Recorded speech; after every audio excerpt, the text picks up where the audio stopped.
They threw a party to rub my failure in my face.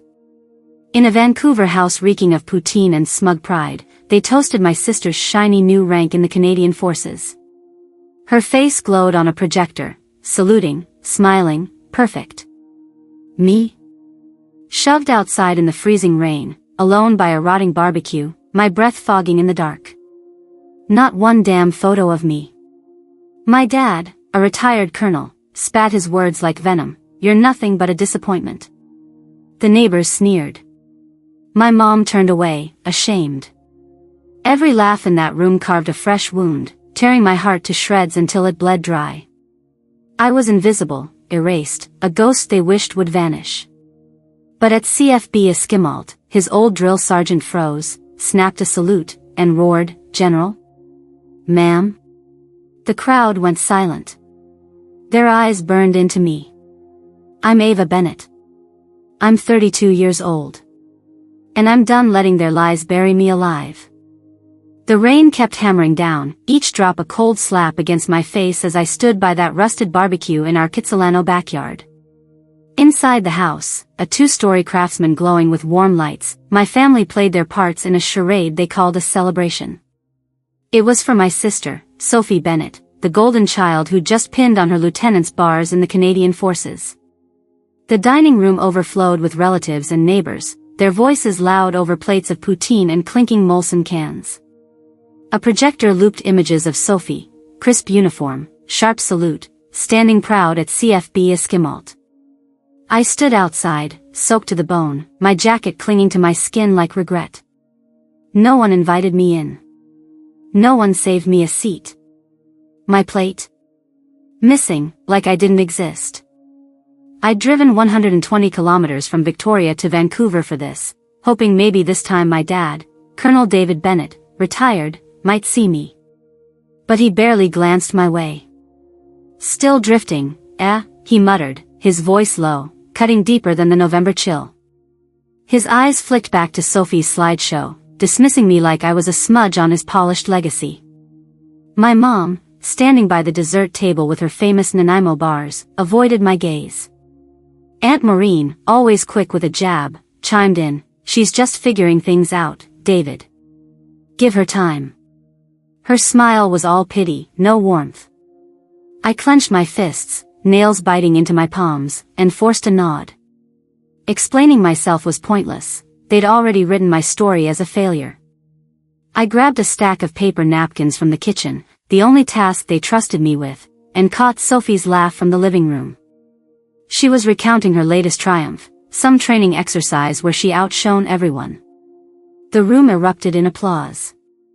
I lingered by the sink, the tap dripping like a clock counting down my patience. "You could at least try to be like her," my mom whispered, passing by with a tray of maple tarts. Her words landed like a punch, stealing my breath. I stepped back outside, the rain now a torrent, and sank onto a soggy lawn chair. The barbecue's propane tank hissed faintly, mocking my silence. They toasted Sophie's future while I drowned in their judgment, 10 meters from a warmth I'd never touch. But I wasn't broken. I was Ava Bennett, and I'd built something they couldn't even dream of seeing. The rain in Vancouver had nothing on the storm that broke me 7 years ago. I was 25, a top cadet at the Canadian Military College in Kingston, Ontario, 3,000 kilometers from home. The air there was sharp, cutting through my uniform as I stood on the parade square, maple leaf pin glinting under gray skies. I'd trained for years, memorized every tactical manual, run 10-kilometer drills in the pouring rain, and earned my place.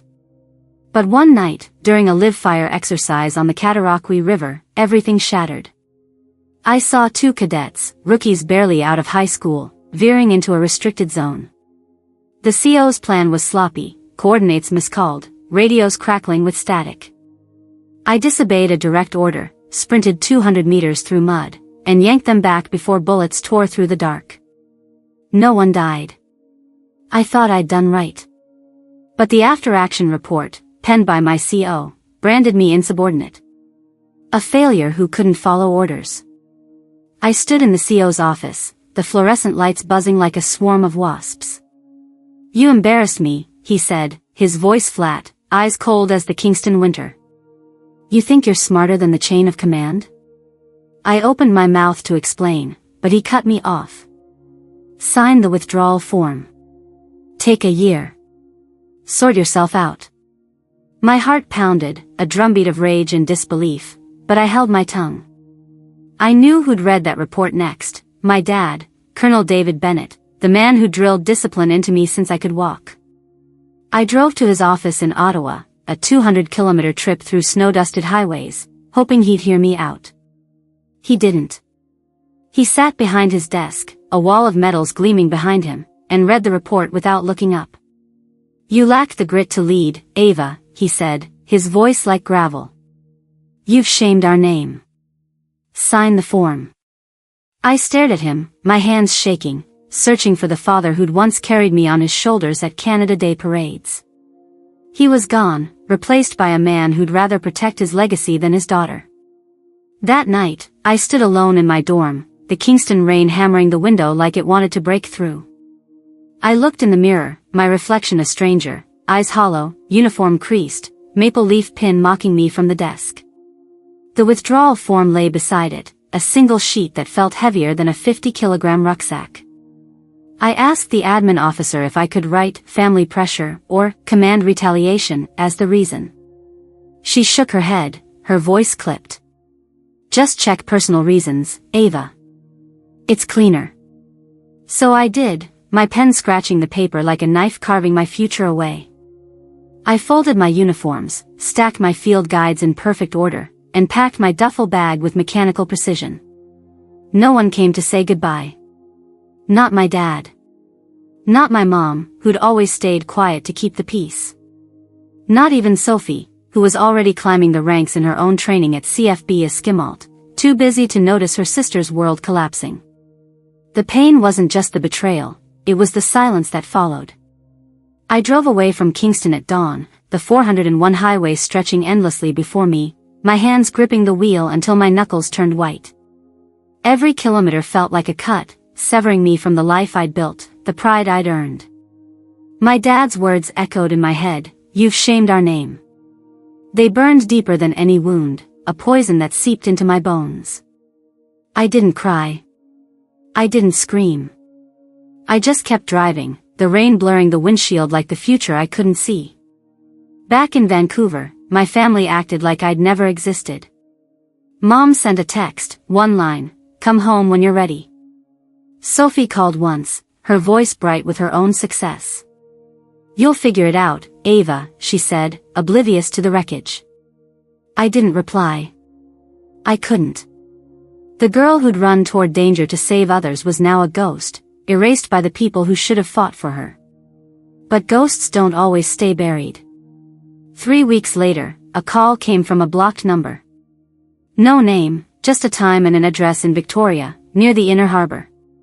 Bring your documents. Leave everything else, the voice said. I showed up at a nondescript office, the kind you'd pass without a second glance, with a Tim Hortons cup sweating on the desk. A woman in civilian clothes, Major Claire Dubois, slid a non-disclosure agreement across the table. You're not a failure, Ava, she said, her eyes sharp like she could see through me. You're exactly what we need. That was my first step into Northern Vale, a civilian intelligence outfit operating in the shadows of Canada's military. They didn't want my medals. They wanted my instincts. And for the first time since Kingston, I felt the ground steady beneath my feet. The Victoria address was a gray, squat building tucked behind a row of cedar trees, 500 meters from the inner harbor's ferry horns. I stepped inside, my boots still caked with Kingston mud, carrying nothing but a manila folder with my discharge papers. The office smelled of stale coffee and damp carpet, a far cry from the polished halls of the Canadian Military College.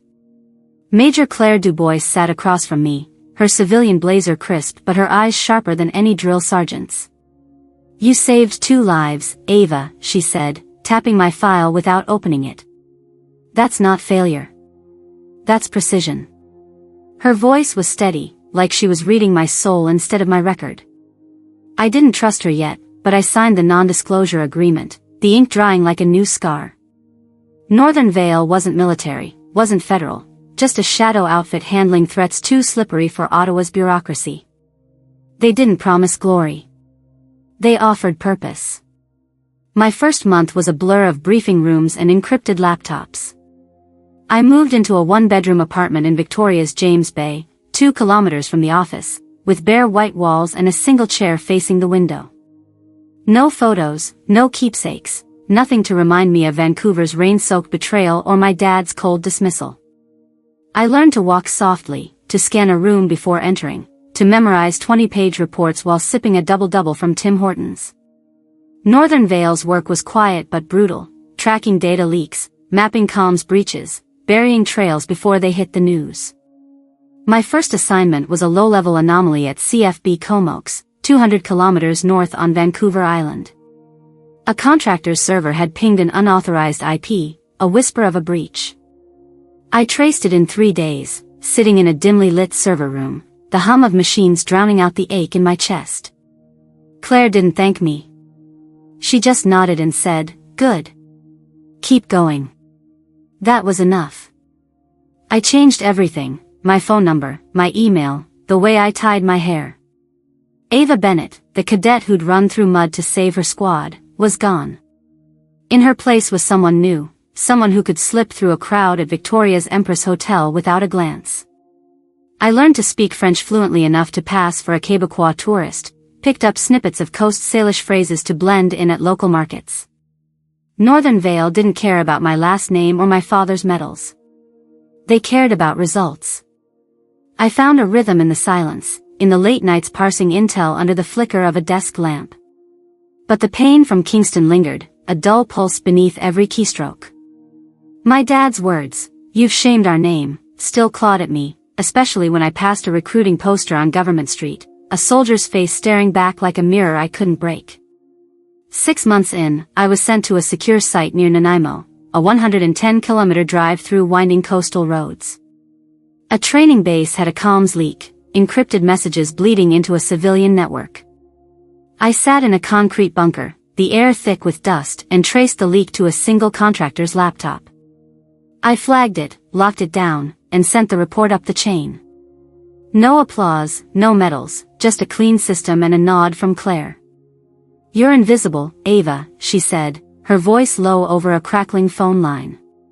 "That's your strength." I didn't argue. Being invisible meant no one could rewrite my story again. But late at night, when the harbor lights glittered through my window, I'd catch my reflection and see the cadet I used to be, back straight, eyes fierce, maple leaf pin still tucked in a drawer like a wound I couldn't close. I hadn't spoken to my family since that Vancouver party. Sophie sent a birthday card once, postmarked from CFB Esquimalt, with a single line, "Hope you're okay." I didn't reply. My mom called twice, leaving voicemails about Sunday dinners I'd never attend. "We miss you, Ava," she said, her voice soft like she was trying to convince herself. I deleted them. Colonel David Bennett, my father, didn't reach out. Not once. I saw his name in a military newsletter, praising Sophie's promotion to lieutenant. It stung, but I didn't flinch. I'd stopped expecting his approval the day he chose his legacy over me. Instead, I poured myself into Northern Vale, into the work that didn't demand my name but needed my mind. I wasn't running from my past. I was rewriting it, line by line, in a language only I could read. Then, a year into Northern Vale, I was handed a new assignment, monitor a potential breach at CFB Esquimalt, Sophie's base. Claire slid a tablet across the desk, her eyes unreadable. "This one's close to home," she said. "Can you handle it?" I nodded, my jaw tight. The file mentioned a data wafer, a tiny device buried in a training manual, designed to flag unauthorized access. I didn't know then that it would lead me back to my sister, and to the truth my father had buried. I slipped the tablet into my bag, the weight of it heavier than the 5 kilograms it measured. As I drove toward Esquimalt, the Pacific Ocean glinting under a rare sunny sky, I felt the old anger stir. This wasn't just a job. It was a reckoning. The drive to CFB Esquimalt was a 100-kilometer blur of coastal highway, the Pacific Ocean glinting like a taunt under a rare February sun. I gripped the steering wheel, my knuckles white, the weight of the data wafer in my jacket pocket heavier than the 5 kilograms it was rated for. I'd left that training manual for Sophie Bennett, my sister, during a brief visit to her Esquimalt barracks 6 months ago. It looked like any officer's handbook, dog-eared and dull, but hidden in its spine was a device designed to ping Northern Vale's network if anyone tampered with it. I'd told Sophie it might sharpen her leadership, a half-truth I buried under a smile. I didn't expect her to open it. I hoped she would. And now, as my phone buzzed with a silent alert from a secure Northern Vale node, I knew she had. The screen flashed for 3 seconds, unauthorized access. CFB Esquimalt. Credential, David Bennett, 558. My father's name burned into my vision like a brand. I pulled into a gravel lot near the base, 2 kilometers from the main gate, and parked under a dripping cedar tree. The rain had returned, a light patter on my windshield, but it couldn't drown the rage boiling in my chest. 7 years ago, Colonel David Bennett, my father, had signed off on a falsified report that ended my career at the Canadian Military College in Kingston. He'd called me a failure, a shame to his name. And now, Sophie had stumbled onto proof he'd buried me to protect his own.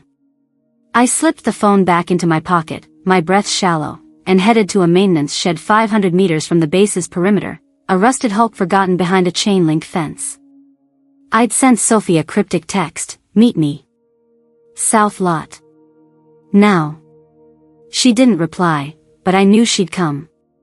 Sophie always followed through, even when she didn't understand why. The shed smelled of motor oil and mildew, the air thick with neglect. I paced the concrete floor, my boots echoing in the 10-meter space, until the door creaked open. Sophie stood there, her lieutenant's uniform crisp despite the drizzle, her face a mask of confusion and something sharper, betrayal. "You gave me that manual," she said, her voice low, trembling with an edge I'd never heard. "You knew I'd find it, Ava." I nodded, my jaw tight. "I hoped you'd look." She stepped inside, slamming the door shut, the sound ricocheting like a gunshot. "It's Dad's code, isn't it? David Bennett, 558. He altered a report 7 years ago." "Your report?" Her eyes locked onto mine, searching for a lie I wouldn't give. "Why didn't you tell me?" she demanded, her voice cracking. "All this time, I thought you quit. I thought you broke." I leaned against a rusted toolbox, the cold metal biting through my jacket. What was I supposed to say, Sophie? That Dad threw me under the bus to save his precious reputation? That he let me take the fall for a CO's mistake? My words came out sharp, each one a blade honed by years of silence. You were his golden child, shining at Esquimalt, while I was the daughter he erased. Sophie's hands clenched, her knuckles pale against her uniform. "He told me you lacked discipline," she said, her voice barely above a whisper. "He said you weren't built for this life." I laughed, a bitter sound that echoed in the shed. "And you believed him." "Everyone did. That's why I stopped explaining." She turned away, her boots scuffing the floor, and stared at a cracked window streaked with rain. "I idolized him, Ava," she said, her voice breaking like a wave against Victoria's rocky shore. "Every promotion, every salute, I did it to make him proud. And now you're telling me he lied? That he ruined you to protect some officer's ego?" I stepped closer, my heart pounding, but my voice stayed steady. "He didn't just ruin me, Sophie. He rewrote the truth. That report said I was insubordinate for saving 2 cadets. He signed it, knowing it was a lie." She spun back, her eyes wet but fierce. "Why didn't you fight it? Why didn't you tell me?" I met her gaze, unflinching. "Because you needed to see it for yourself. And now you have." The silence between us was heavier than the 50-kilogram crates stacked in the corner. Sophie pulled the manual from her bag, the data wafer glinting like a secret too long buried. "What do we do now?" she asked, her voice steadying, a soldier's resolve cutting through her pain. I took a breath, the air tasting of rust and salt. "We don't let him hide anymore," I said. "We send this to the Federal Security Council. Let the truth do the rest. Sophie nodded once, her jaw set, but her hands trembled as she slipped the manual back into her bag. For the first time, I saw her not as my sister, the lieutenant, but as someone standing on the edge of the same betrayal I'd carried for years. The shed door rattled in the wind, and I knew this was only the beginning.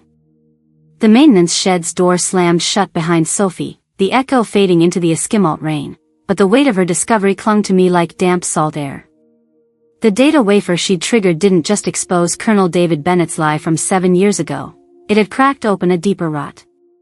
My phone buzzed again, a second alert from Northern Vale's secure node, ghost node activated. Origin, CFB Esquimalt. External relay detected. My stomach twisted. This wasn't just about my father anymore. Someone else was watching, someone who'd buried their tracks in a system we thought was clean. I drove 110 kilometers north to Nanaimo under a sky bruised with clouds, the Pacific Highway's curves mirroring the churn in my gut. The target was a civilian contractor's warehouse, 3 kilometers from Nanaimo's port, where a server bank held the key to the breach. I wasn't just chasing a lie, I was hunting a conspiracy. The warehouse was a concrete fortress, its perimeter lit by sodium lights that flickered like dying stars. I slipped through a side gate, my boots silent on the wet asphalt, and entered a server room humming with cold efficiency. The air was sharp, 10 degrees Celsius, the kind of chill that sank into your bones. Rows of black server racks loomed 2 meters high, their LEDs blinking like eyes in the dark. I plugged my tablet into the mainframe, fingers steady despite the adrenaline spiking my pulse. The ghost node signature appeared on my screen, a digital fingerprint tied to Ethan Walsh, a former Northern Vale software architect who'd been quietly retired 5 years ago for planting backdoors in military systems. He'd built the data wafer I'd given Sophie, and now it was screaming his name. A shadow shifted behind me, quick and deliberate. I spun, tablet still in hand, and there he was, Ethan Walsh, lean and graying, his eyes glinting with the calm of a man who'd planned this moment. "You're sharper than your dad, Ava," he said, his voice smooth as a Victoria fog. "But you're late." I gripped the tablet tighter, my voice low and hard. "Late for what? Your little scheme to bury Northern Vale?" He smirked, leaning against a server rack, casual like we were sharing a Tim Hortons coffee. "Your father was a pawn, Ava. He signed your report to cover for a bigger player, someone who paid me to keep Esquimalt's secrets locked tight." My blood ran cold, but I didn't flinch. "Who?" I demanded. He shook his head, his smirk fading. "You don't get to that level. Not yet." The server hummed louder, a countdown I could feel in my teeth. Ethan had triggered a wipe protocol, a digital torch to burn the evidence. I lunged for the main console, my fingers flying across the keys to isolate the node. "You think you can erase this?" I snapped, my voice cutting through the hum. "Sophie's got the wafer. The Federal Security Council's already sniffing." Ethan's calm cracked, his hand twitching toward a USB drive in his pocket. "Your sister's a soldier, not a spook," he said. "She'll break before she bends." I slammed the console, locking the wipe at 80%. "You don't know Sophie," I said, my voice a blade. "And you don't know me." The room went quiet, the wipe halted, but Ethan moved fast, yanking a cable from the server. Sparks flew, a sharp crack splitting the air. I ducked, my shoulder slamming into a rack, pain shooting through me like a 50-kilogram weight. He bolted for the exit, but I was faster, tackling him 3 meters from the door. The USB drive skittered across the floor, landing under a rack. "You're done, Ethan," I said, pinning him down, my knee pressing into his chest. He laughed, a hollow sound. "You think this ends with me? Your dad was just the start. The system's rotten, Ava. You're fighting ghosts." I didn't answer. I zip-tied his wrists, dragged him to his feet, and called Claire Dubois on a secure line. "Warehouse secure," I said, my voice steady despite the ache in my shoulder.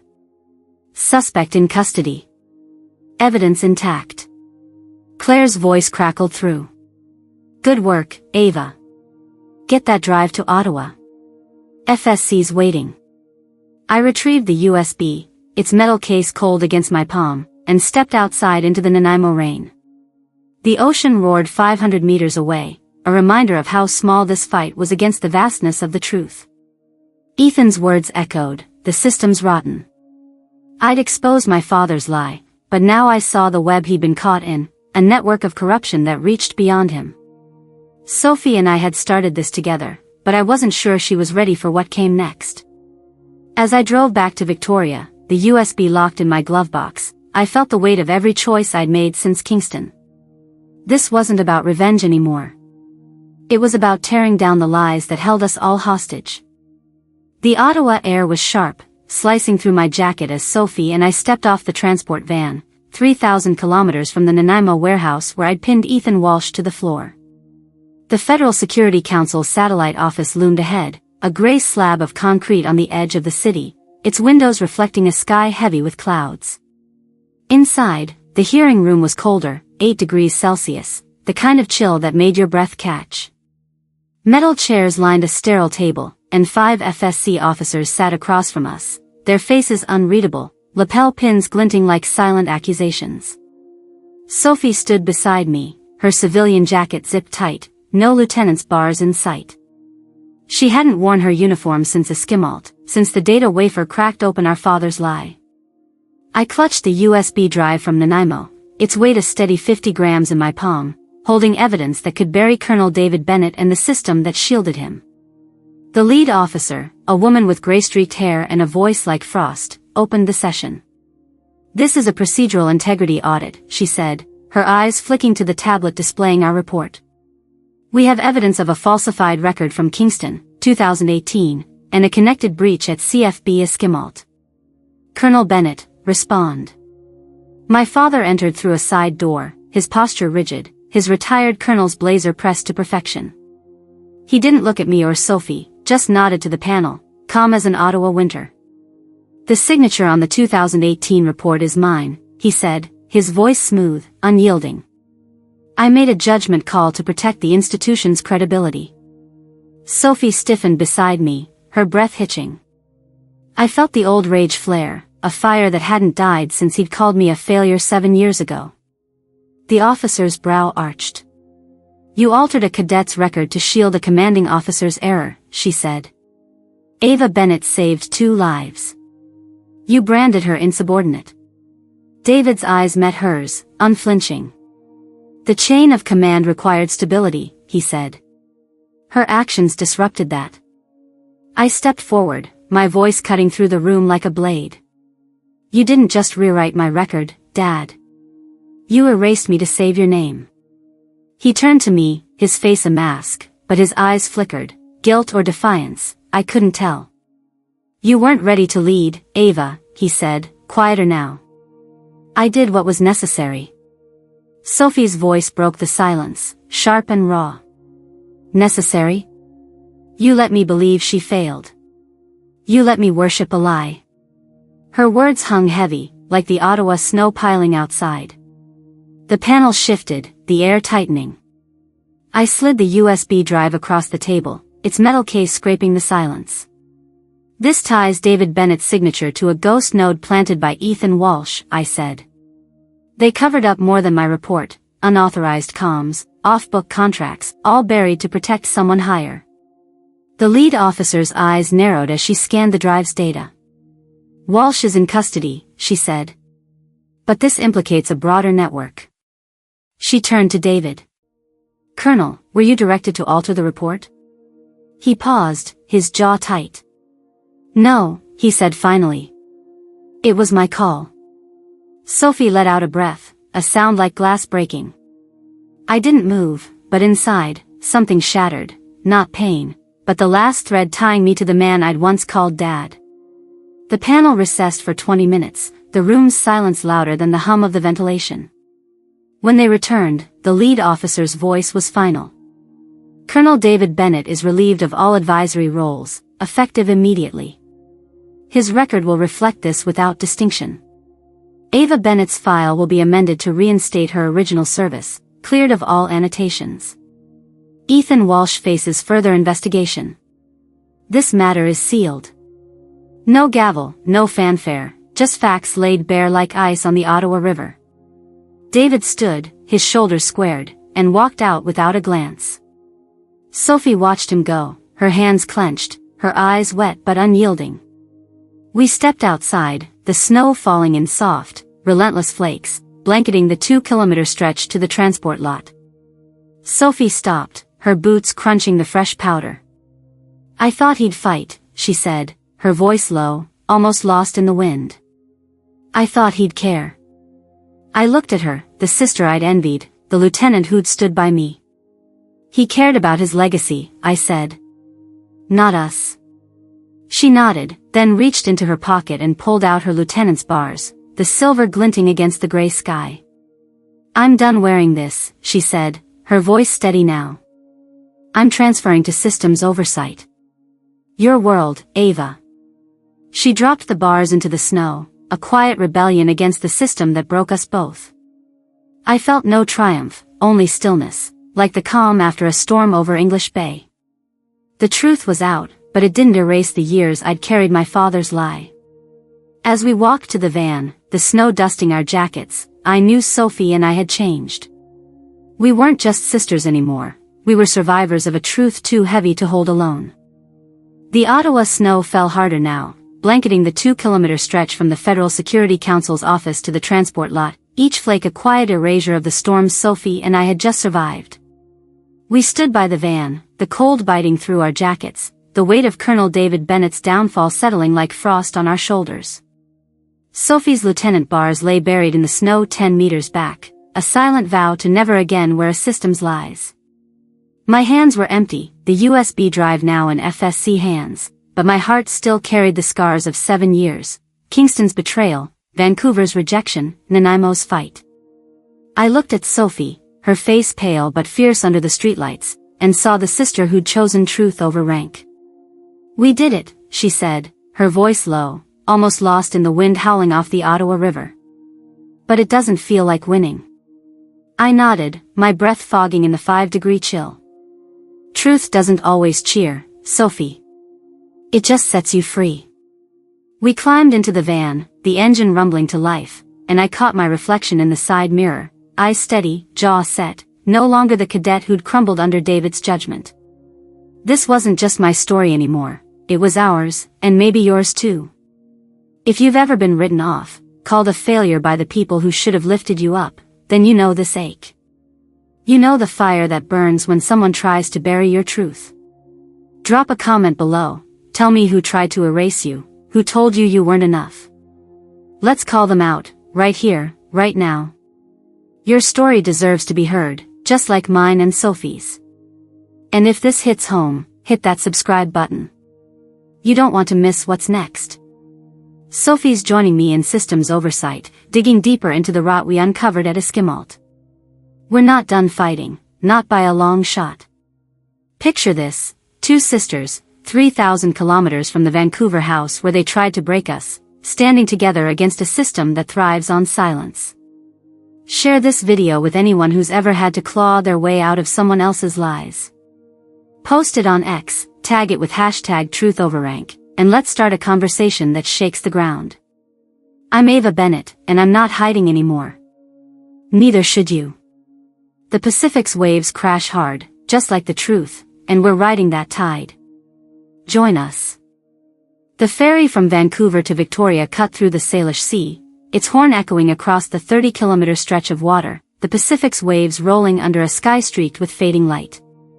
I stood at the bow, the wind sharp against my face, carrying the salt and sting of a truth finally laid bare. 7 years ago, Colonel David Bennett's lie had carved me hollow, left me standing in Kingston's rain with nothing but a duffel bag and a broken name. Now, as the ferry churned toward Victoria, I felt no weight of medals or applause, just a stillness that settled deep, like snow blanketing the Ottawa streets where Sophie and I had faced our father's betrayal. Sophie stood beside me, her civilian jacket unzipped, the silver lieutenant's bars she'd once worn now buried in an Ottawa snowbank, 3,000 kilometers away. She hadn't spoken since we left the FSC hearing, but her silence wasn't empty, it was heavy with choices made, truths claimed. I leaned against the railing, the cold metal grounding me, and thought of the girl who'd stood before a Kingston mirror, her maple leaf pin mocking her failure. That girl was gone, not because I'd won, but because I'd learned to carry my own worth. The system, David, Ethan Walsh, the lies woven into CFB Esquimalt servers, had tried to erase me, but I'd built something stronger in the shadows of Northern Vale. Sophie had seen it too, her eyes no longer chasing our father's approval but searching for a path that was hers. I thought truth would feel louder, she said, her voice soft against the ferry's hum, her breath fogging in the 7-degree evening air. I turned to her, my sister, my ally. It doesn't need to shout, I said. It just needs to stand. This is the lesson I've carried from Kingston to Nanaimo, from Ottawa's cold hearing rooms to this ferry's open deck. Your value isn't in the titles others give you or the lies they write about you. It's in the steps you take when no one's watching, the choices you make when the world says you're nothing. Don't let anyone's version of your story define you. Stand in your truth, even if it's quiet, even if it's heavy, like a 50-kilogram pack on a 10-kilometer march. Sophie and I learned that the hard way, and we're still walking. If this story stirred something in you, if you've ever fought to be seen, I'm asking you to join us. Drop a comment below, share the moment you stood up to a lie, the time you refused to be erased. Like this video if you believe truth deserves a voice. And subscribe to True North Courage, because Sophie and I aren't done. We're digging deeper, chasing the shadows that linger beyond Esquimalt. This isn't just our fight, it's yours too. I'm Ava Bennett, and I'm here, still standing, still moving forward, with the Pacific stretching wide and no one to answer to but myself.